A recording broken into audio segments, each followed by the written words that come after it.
Vous êtes sur le point de découvrir l'un des plus grands mystères de la spiritualité moderne. Imaginez un miracle si impressionnant qu'il défie toutes les explications rationnelles. L'histoire de Maria Clara et de sa guérison miraculeuse, liée à l'intercession de Carlo Acuti, est exactement cela. Après une bataille dévastatrice contre la leucémie et un traitement épuisant, Maria Clara a trouvé espoir et guérison grâce à un symbole inhabituel, un pétale de rose. Ce signe est relié à l'un des lieux les plus sacrés, la tombe de Carlo Acuti. Dans cette vidéo, vous explorerez comment la foi et la dévotion se mêlent dans une narration qui semble transcender le naturel. La connexion de Maria Clara avec Carlo Acuti, amplifiée par des miracles et des témoignages de foi, a non seulement touché la vie de nombreux individus, mais elle a aussi été relayée par les médias modernes, montrant ainsi le pouvoir des réseaux sociaux pour partager les miracles et inspirer une nouvelle vague de spiritualité. La question qui se pose est la suivante. Comment un simple pétale de rose peut-il symboliser une transformation aussi profonde? Le miracle final de Carlo Acuti dans sa tombe révèle plus qu'un simple acte de guérison. Il offre une vision fascinante sur le pouvoir de la foi et du témoignage. Préparez-vous à être surpris et à réévaluer ce que vous savez sur les miracles et la spiritualité. La nouvelle est arrivée comme une tempête, inattendue et dévastatrice. Maria Clara, une jeune fille pleine de vie, a été diagnostiquée avec une leucémie. Ses parents, profondément religieux, se sont retrouvés plongés dans un mélange de choc et d'incrédulité, se demandant comment une telle chose pouvait arriver à une personne si jeune et pleine de foi.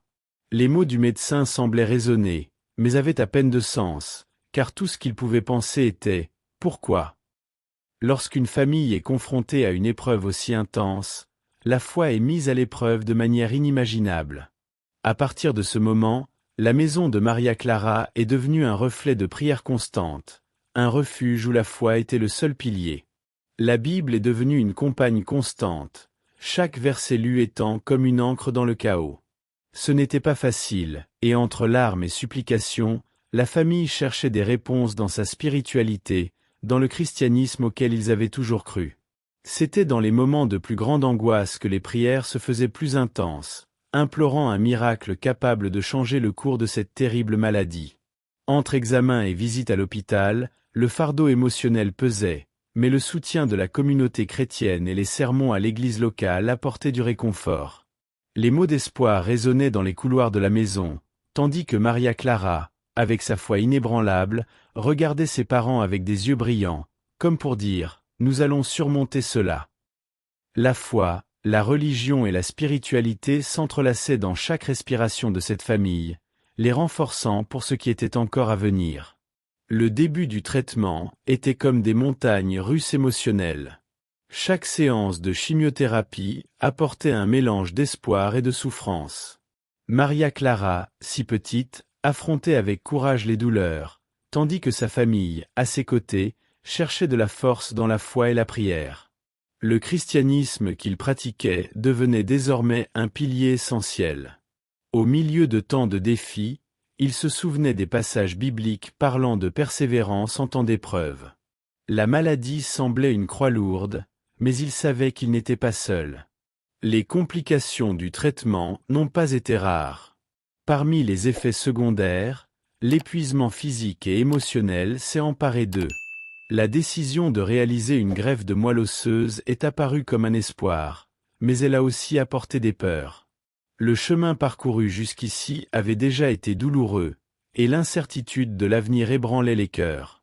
Néanmoins, les parents de Maria Clara trouvaient du réconfort dans les études bibliques et les témoignages de foi entendus à l'église, où les cultes étaient remplis de louanges et d'adoration à Jésus-Christ, le seul qui pouvait apporter la guérison. Les jours les plus difficiles, ils se rassemblaient pour prier, sachant que la prière pouvait déplacer des montagnes.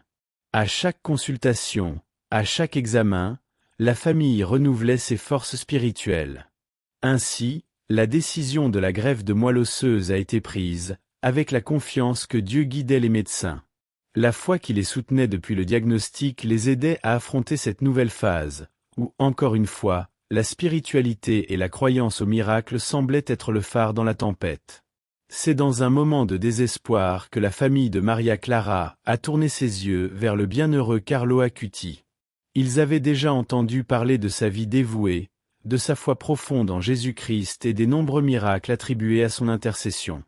Désespérée par un signe d'espoir, la famille a commencé à prier avec ferveur, demandant l'intercession de Carlo. Ce n'était pas une décision facile, mais elle était guidée par la conviction que, tout comme le jeune Carlo avait dédié sa vie au christianisme et à la spiritualité, il pourrait être un canal de miracles. Un jour, alors qu'il assistait à un culte spécial dans leur église, un membre de la communauté offrit à la famille un pétale de rose. Il était accompagné d'un message de foi et d'une promesse. Cette rose est liée à l'intercession de Carlo Acuti. Ayez foi.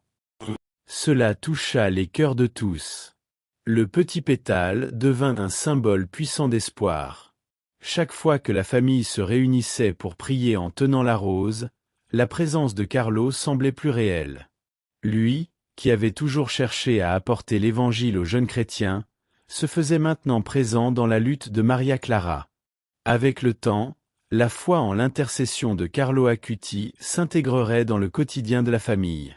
Il n'y avait pas un moment de prière, de louange ou d'étude biblique où il ne mentionnait pas son nom.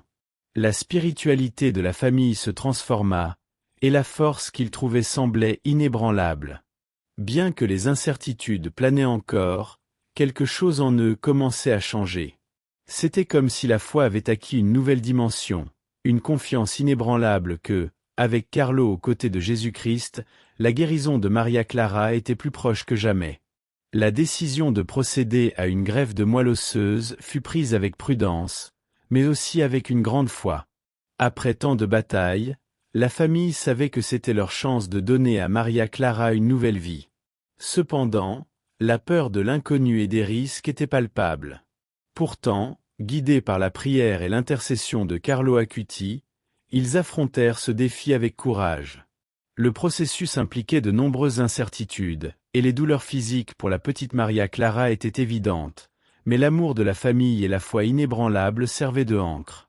Chaque étape du traitement était accompagnée de prières intenses. Dans les moments de doute, les parents cherchaient des conseils dans la Bible, trouvant du réconfort dans les passages qui parlaient de confiance en Dieu. Même avec la tension croissante avant la greffe, la spiritualité de la famille restait ferme, comme si Carlo lui-même les guidait dans ce voyage. Les témoignages de foi qui émergeaient autour d'eux, tant dans les cultes que sur les réseaux sociaux, donnaient à la famille la sensation d'être entourée par un nuage de soutien et de prière. Le jour de la greffe arriva, apportant avec lui un mélange d'émotions. La peur, l'espoir et la foi se mêlaient. Pendant la procédure, la famille continua de se reposer sur les promesses de Dieu et sur la prière, croyant qu'à travers l'intercession de Carlo Acuti, tout se passerait bien. L'attente fut longue et pleine de tension, mais dans leur cœur, il y avait une conviction que la victoire était en préparation. Ils savaient que, peu importe le résultat immédiat, l'essentiel était que la foi demeurait, et avec elle, la certitude qu'ils n'étaient pas seuls. Après la greffe de moelle osseuse, les premiers jours furent empreints de grande anxiété. À chaque visite médicale, la famille attendait avec le cœur serré, mais toujours les mains jointes en prière. De petits signes d'amélioration commencèrent à apparaître, et avec eux, un renouveau d'espoir. Maria Clara, qui avant endurait tant de douleurs et de fragilité, commençait maintenant à faire ses premiers pas vers la guérison. Pour ses parents, chaque amélioration, si minime soit-elle, était vue comme une victoire, une réponse directe aux prières faites jour et nuit. La récupération ne fut pas instantanée, mais chaque progrès apportait une immense gratitude. Dans les moments de faiblesse, la famille se souvenait du pétale de rose et de l'intercession de Carlo Acuti, sentant que la foi était le carburant qui les maintenait fermes. Maria Clara, malgré son jeune âge, montrait également une force intérieure surprenante, quelque chose que ses parents croyaient être le fruit des prières incessantes. Lors des réunions d'études bibliques, son histoire de guérison devenait un témoignage puissant, inspirant d'autres jeunes chrétiens à ne pas perdre la foi face aux adversités. À mesure que les jours se transformaient en semaines, la santé de Maria Clara continuait de progresser. Ses sourires devenaient plus fréquents, et l'énergie qui s'était dissipée pendant le traitement revenait peu à peu. À chaque consultation, les médecins étaient impressionnés par l'évolution. La spiritualité de la famille ne faisait que se renforcer, et la certitude que la foi en Jésus-Christ, unie à l'intercession de Carlo Acuti, avait joué un rôle essentiel dans cette guérison rendait chaque victoire encore plus significative. Tout au long du processus, le pouvoir de la foi et de la prière fut ce qui maintint la famille de Maria Clara debout. Au milieu des épreuves, ils se sont accrochés aux promesses contenues dans la Bible, convaincus qu'à travers la dévotion et les témoignages de foi, Dieu pouvait accomplir l'impossible. La prière était constante, non seulement comme une pratique dévotionnelle, mais comme un véritable dialogue avec Dieu. Chaque culte, chaque moment de louange, était une occasion de renouveler leur force spirituelle et de demander la guérison de la petite Maria Clara. La spiritualité devenait non seulement un socle, mais un chemin d'espoir. L'exemple de Carlo Acuti fut fondamental pour renforcer la confiance de la famille dans le pouvoir de l'intercession. Il voyait dans la vie de Carlo un jeune qui, même dans sa jeunesse, avait compris la valeur d'une foi inébranlable. En suivant ses pas, la famille fit de la prière une habitude quotidienne, s'engageant plus profondément dans les études bibliques et participant à des cultes et des sermons qui les remplissaient d'espoir. Les réseaux de soutien, tant de leur communauté locale que d'Internet, étaient également renforcés par la prière, créant un lien de foi qui transcendait les distances. Face à chaque nouvel obstacle, la prière n'était pas seulement un refuge, mais aussi une arme puissante. Dans les moments les plus difficiles, lorsque la fatigue émotionnelle menaçait de prendre le dessus, la famille cherchait réconfort dans les paroles de Jésus-Christ et dans la certitude que le Saint-Esprit était présent. Ce pouvoir de foi, de croire en ce qui ne se voit pas, fut ce qui fit toute la différence sur le chemin de guérison de Maria Clara. La foi leur enseigna que la prière est plus que demander, c'est faire confiance, et c'est cette confiance qui, souvent, apporte le miracle. La guérison de Maria Clara fut reçue comme un véritable miracle. Lorsque le médecin annonça que la maladie était en rémission, la joie et la gratitude envahirent la famille. Ils savaient que ce n'était pas seulement le traitement médical qui avait fait la différence, mais aussi la foi, les prières et l'intercession de Carlo Acuti. À chaque célébration, à chaque culte de louange, la guérison de Maria Clara était témoin d'une action divine claire. La spiritualité de la famille non seulement se renforça, mais devint une source d'inspiration pour tous autour d'eux. Le témoignage de la guérison de Maria Clara fut partagé dans de nombreux milieux, des églises locales aux réseaux sociaux. Les histoires de foi et les miracles qui se produisaient furent largement diffusés, entraînant une vague d'espoir et de renouveau spirituel. La famille, plus que jamais, était engagée à partager son témoignage, montrant l'impact profond que la prière et l'intercession peuvent avoir dans la vie des gens. Les médias sociaux jouèrent un rôle crucial dans la diffusion de la nouvelle, montrant comment la foi et le pouvoir des miracles peuvent atteindre et toucher de nombreuses vies. À mesure que l'histoire de Maria Clara se répandait, la famille commença à réfléchir à la valeur du miracle. Ils réalisèrent qu'il ne s'agissait pas seulement d'une guérison physique, mais d'une profonde rénovation spirituelle. L'expérience leur avait montré l'importance de la foi inébranlable et du pouvoir de la prière. Le miracle n'était pas seulement sur la fin de la maladie, mais sur la manière dont la foi et la dévotion peuvent transformer des vies et apporter de l'espoir dans des moments de désespoir. Ainsi, avec le cœur rempli de gratitude, la famille continuait à louer et adorer, célébrant chaque jour comme une bénédiction. L'histoire de Maria Clara et sa connexion avec Carlo Acuti n'est pas passée inaperçue à l'ère numérique. Les médias modernes ont joué un rôle crucial dans l'amplification du message de foi et d'espoir émanant de sa guérison. Les réseaux sociaux, les blogs et les chaînes d'information ont répandu la narration de manière rapide et efficace, transformant l'histoire d'un miracle personnel en un témoignage mondial. Cette exposition a contribué à inspirer de nombreux jeunes chrétiens et a offert une nouvelle perspective sur l'impact de la prière et de la foi dans la vie quotidienne. Avec la croissance des plateformes numériques, la famille de Maria Clara a vu comment les médias peuvent être un outil puissant pour partager et célébrer les témoignages de foi. Vidéos, publications et articles détaillant le parcours de Maria Clara ont atteint un public bien au-delà de la communauté locale. La présence en ligne a permis à beaucoup de voir comment l'intercession de Carlo Acuti et la foi inébranlable ont joué un rôle significatif dans la guérison. Cela a également créé un espace pour que les gens partagent leurs propres expériences de foi, créant un réseau de soutien et d'encouragement. La manière dont les médias modernes amplifient les histoires de miracles révèle le pouvoir de la communication numérique pour diffuser des messages d'espoir et de spiritualité. La couverture de la guérison de Maria Clara a montré comment les médias peuvent unir la communauté chrétienne mondiale et inspirer les autres à renforcer leur foi. L'impact de l'histoire sur les réseaux sociaux et dans la presse renforce l'idée qu'à l'ère numérique, les histoires de foi peuvent toucher et transformer des vies de manière nouvelle et surprenante. Dans la théologie chrétienne, la souffrance est souvent vue comme une opportunité pour la croissance spirituelle et une façon de se rapprocher davantage de Dieu. Le parcours de Maria Clara, avec toutes ses douleurs et défis, est un exemple clair de comment la souffrance peut être transformée en une expérience de foi et de renouveau. La Bible enseigne que les épreuves sont un moyen de renforcer notre confiance en Jésus-Christ et de vivre une relation plus profonde avec lui. Cette compréhension a aidé la famille de Maria Clara à affronter les adversités avec une perspective plus positive et pleine d'espoir. La réflexion sur la souffrance à la lumière de la foi chrétienne révèle que la douleur n'est pas seulement un obstacle, mais aussi une chance pour l'introspection et le renforcement du caractère. Les difficultés rencontrées par Maria Clara et sa famille sont devenues un témoignage de comment la foi peut transformer la souffrance en une opportunité pour expérimenter l'amour et la grâce de Dieu de manière inattendue. À travers les prières et la dévotion, ils ont réussi à voir la souffrance comme une partie du plan divin qui, bien que douloureuse, porte en elle un but et une promesse d'espoir. Cette compréhension de la souffrance offre également du réconfort et de l'orientation à ceux qui traversent des situations similaires.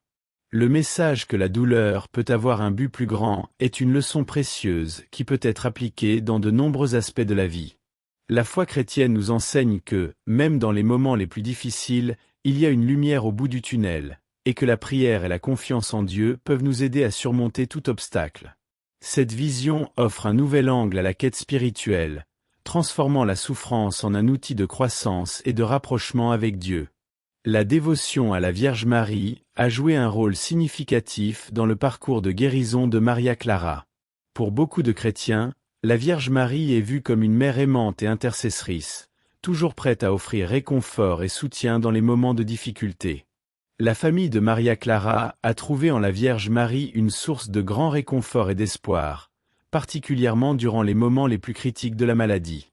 La prière à Marie et la participation à des cultes qui lui étaient dédiés ont apporté un sentiment de paix et d'encouragement, aidant à renforcer la foi de la famille. La connexion avec la Vierge Marie ne se limitait pas aux prières, mais se manifestait également dans des gestes de dévotion et de confiance. La famille s'assurait d'inclure des images et des icônes de Marie dans ses pratiques quotidiennes de prière, utilisant ces représentations comme un rappel constant de la présence maternelle de Marie dans leur vie. En de nombreux moments, la méditation sur la vie et les vertus de Marie aidait la famille à trouver courage et détermination pour affronter les défis qui surgissaient pendant le traitement. De plus, la dévotion à la Vierge Marie servait également à unir la famille et la communauté autour d'une cause commune. Les réunions de prière et les veillées en l'honneur de Marie apportaient un sentiment d'unité et de force collective, démontrant le pouvoir de l'intercession mariale pour offrir du soutien en temps de besoin. La présence de Marie dans les prières et les cultes non seulement apportait du réconfort, mais renforçait également la foi de la famille, offrant une preuve tangible de comment la dévotion à la Vierge Marie peut jouer un rôle vital dans la quête spirituelle de tout chrétien. Pendant le parcours difficile de Maria Clara, les communautés de prière ont joué un rôle essentiel. Les groupes de prière, qu'ils soient locaux ou virtuels, ont été fondamentaux pour offrir un soutien émotionnel et spirituel à la famille.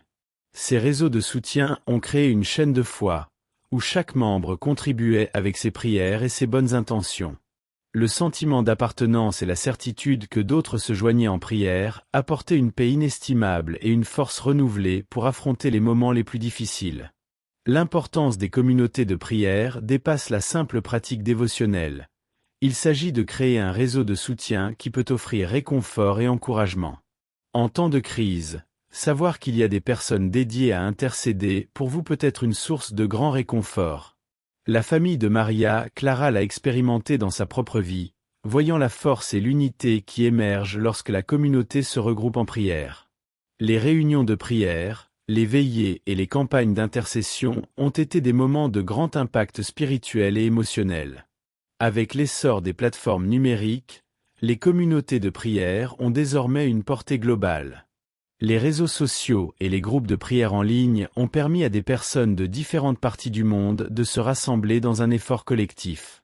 Pour la famille de Maria Clara, la possibilité de recevoir des prières et du soutien d'une audience aussi vaste a démontré la puissance de la prière collective et l'impact qu'une communauté unie peut avoir dans les situations de crise. Cette expérience a réaffirmé l'importance de l'union spirituelle et du soutien mutuel, montrant comment la foi peut transcender les barrières et unir les cœurs dans un but commun. Le parcours de Maria Clara et de sa famille n'a pas été marqué uniquement par des défis physiques, mais aussi par des aspects psychologiques et émotionnels intenses. L'impact émotionnel de la maladie a entraîné un tourbillon de sentiments, peur, anxiété et espoir. La famille a traversé des moments d'incertitude et de désespoir, mais elle a aussi trouvé de la force dans sa foi et ses pratiques dévotionnelles. Le soutien spirituel constant et les prières quotidiennes ont aidé à apaiser l'anxiété, fournissant un socle d'espoir durant les périodes les plus sombres.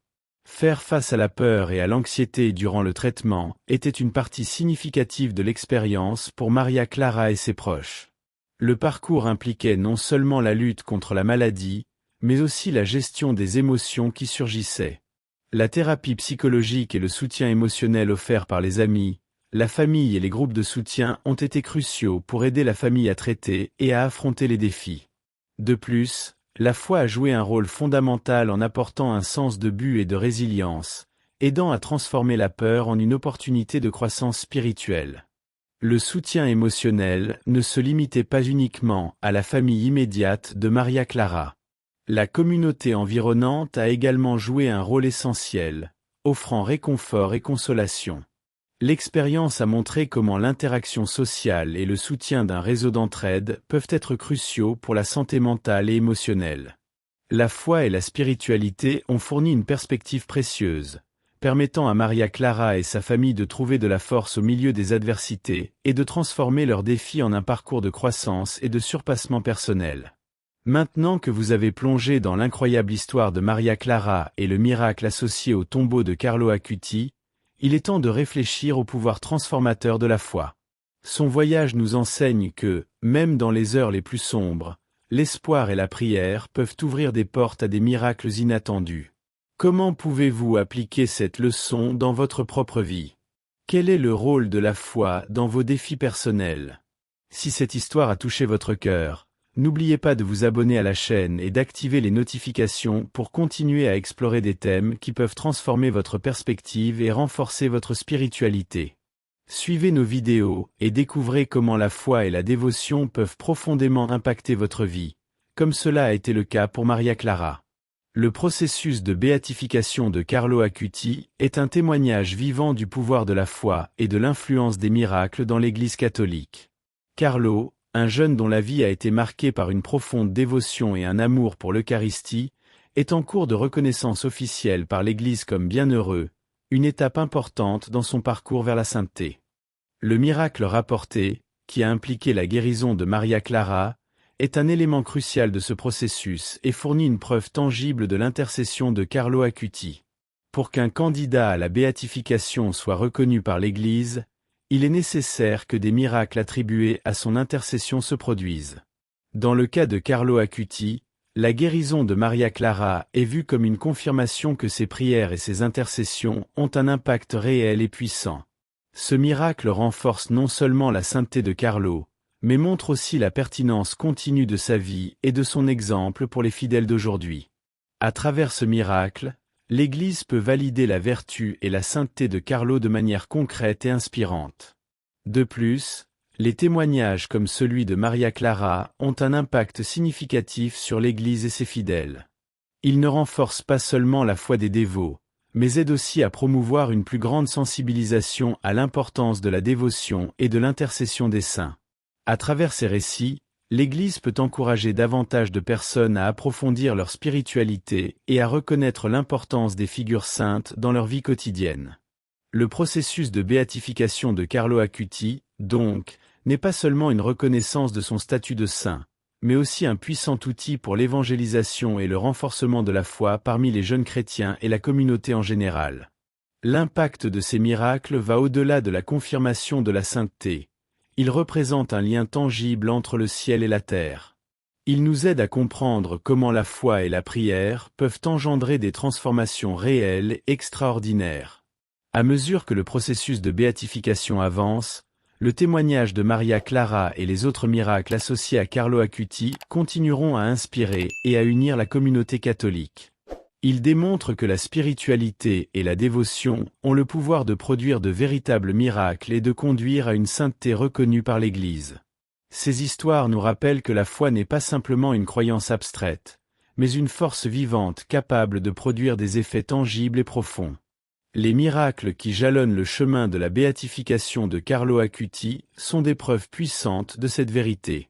Ils montrent que, lorsqu'ils sont animés par une foi sincère et une prière fervente, les croyants peuvent voir des changements significatifs dans leur vie et dans celle des autres.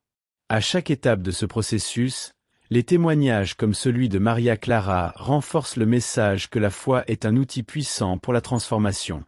Ils offrent un exemple concret de la manière dont la grâce divine peut toucher les vies humaines et inspirer une profonde admiration pour le mystère de la sainteté. Ainsi, chaque miracle, chaque histoire de guérison et chaque preuve de l'intercession des saints continue d'enrichir et de dynamiser la foi de toute la communauté catholique.